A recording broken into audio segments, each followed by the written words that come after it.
আসসালামু আলাইকুম প্রিয় football fans, GR football news আপনাকে স্বাগতম। এই মুহূর্তে বল যখন মেসির পায়ে, মেসি ডি বক্সে কিক করেছিলেন, কিন্তু প্রতিপক্ষ ডিফেন্সের পায়ে লাগে বলটি ব্লক হয়ে যায়। আর একটু পরে বল যখন এই প্লেয়ারের পায়ে, তিনি লক্ষ্য করলেন বলটা ডি বক্সে কিভাবে পাঠাবেন।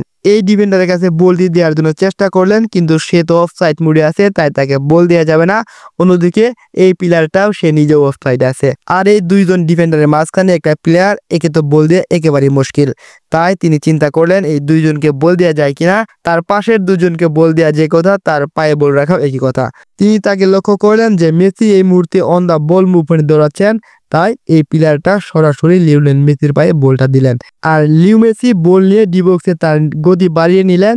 ঠিক যখন গোলকিপারের সামনে 1-1 সিচুয়েশনে দাঁড়িয়ে আছেন, মেসি চাইলে এখান থেকে ফিনিশ করে আসতে পারতেন, কিন্তু মেসি এখান থেকে ফিনিশ করলেন না। মেসি বল দিলেন তার সতীর্থকে, লুইস সুয়ারেজ সুন্দর একটা ফিনিশিং করলো। আর এই গোলের মাধ্যমে ইন্টার মায়ামি প্রথম একটা গোল পায়।